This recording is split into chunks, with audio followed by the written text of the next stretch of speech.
We're going to grab a coffee then if he's going to be in a house. I've got your elbow, love. Have you? Right, okay. So welcome to the Commonjets Music Museum again. Thank you so much for coming. Welcome to this, the lottery sign hasn't come up, it usually comes up just on cue, but not this time. To this lottery funded sounding off with our Artist of the Month. Get ready, the Commonjets! Hey! Come on, yeah! Right, for those who don't know, do you want to introduce yourselves? And what you play? That might be a good idea. So. I'm Matthew Keegan and I play the drums in the Commonjets. Harry Hollis, lead singer and rhythm guitar. I'm Ruben O'Connell and I play bass. I'm Jeremy and I play lead guitar in the Commonjets. Excellent, excellent. So I always start off the same way really. It's a big question. And it's kind of like, where did you get started in music? How did it come to you? What are your early influences? And if you want to go one by one, and don't forget we've got an hour here, so there's no need to rush. We want to go in a little bit, and of course we've got space for 3 songs, I think it is. So early influences, and how did you get into music, basically? Well, I think the band kind of started out. There was a game at the time when we were all young called Guitar Hero. If anyone else has played that? And we all just fell in love with that game, and then kind of felt like we wanted to start a band. And one Christmas, Jamie got a guitar, I think. Yeah, got the story. And then the next Christmas you got drums, yeah. Yeah, and then there must have been like 40 different lineups of all our classmates in the band for like the first year or so. But, yeah. Till you found out the guys that could actually play. Yeah, well, no one could play. No one could still play. Or the ones with commitment. Can somebody, by the way, switch that off? I forgot that one. I know there'll be. Which one is it? Just switch it off on the rocker switch. You don't need the control. So actually, excuse me. I knew I'd leave one on. Sorry, Tony. We can edit Yeah, that. that's it, sorted. Nobody noticed. Oh, I should have done that. So what I should have said then, the ones with most commitment that wanted to actually be in a band. I think it's kind of funny that this day and age that you were influenced by a game. That's kind of weird, you know.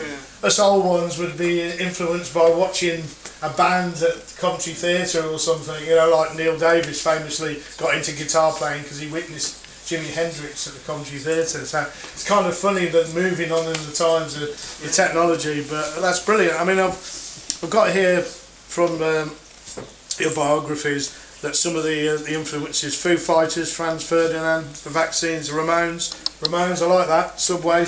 With that, is that still current? I'd probably say that's our older stuff, you know. So what would you say now?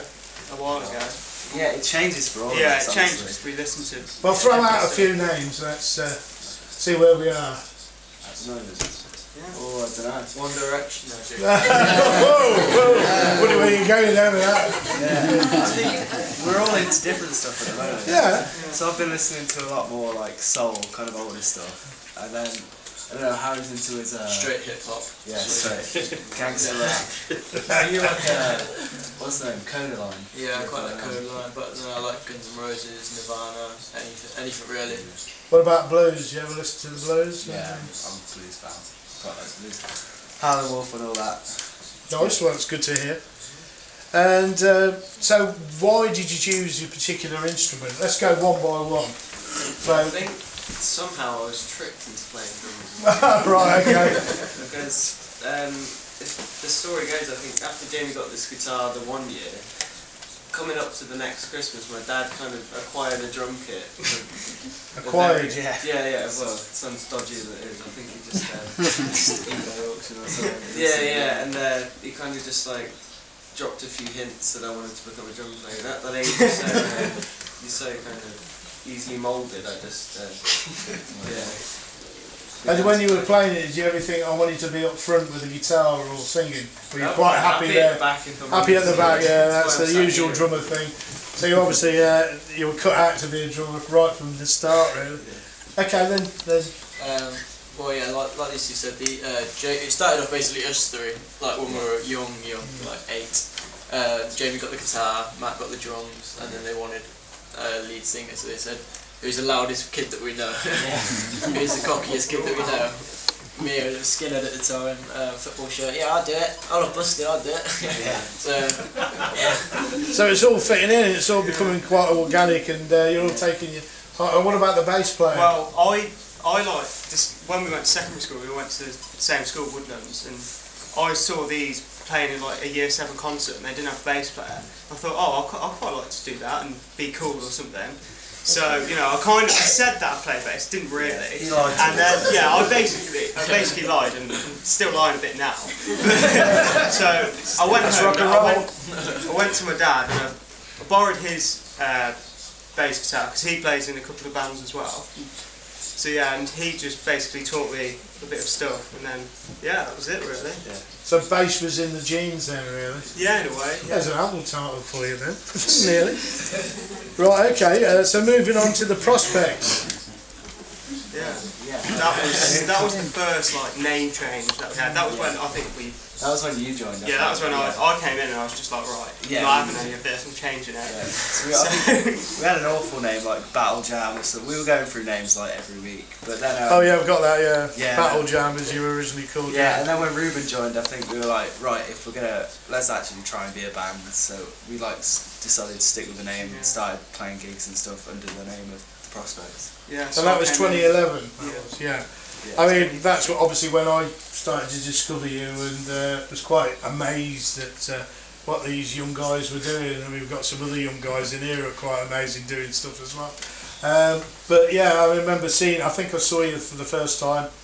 You were down in the precinct on Christmas, on the stage there. On the Christmas stage. And how was that? Do you remember much about it? Yeah, no, I can't remember that because it was where the fountain was. They had a circle stage there. It was quite cool. I'm not sure how many people actually came and saw us, but there's still our passers by.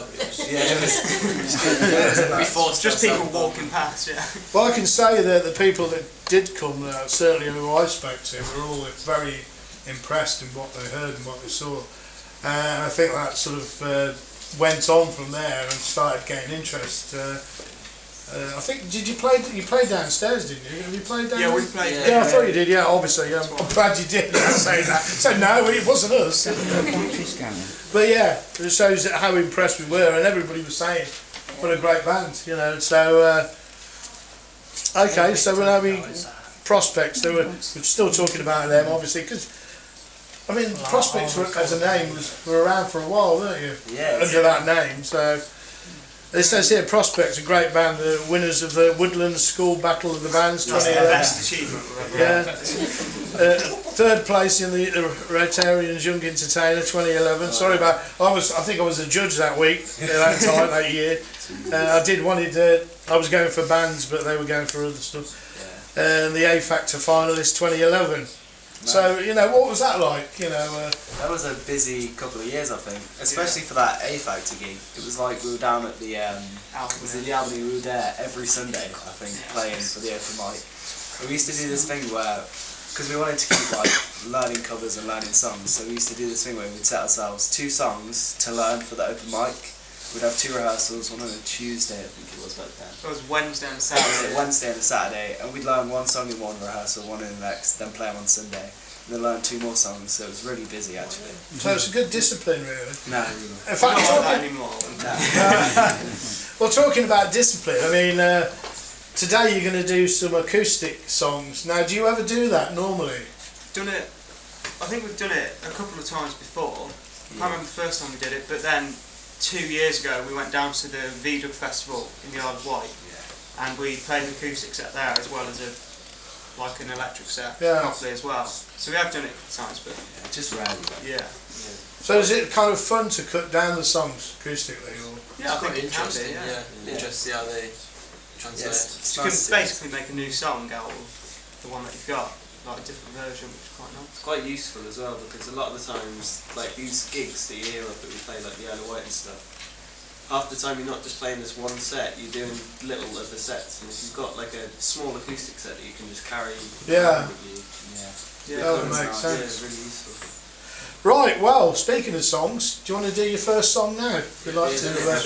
Grab a guitar. Yeah, okay, I'll move out your way. Let's grab some stuff.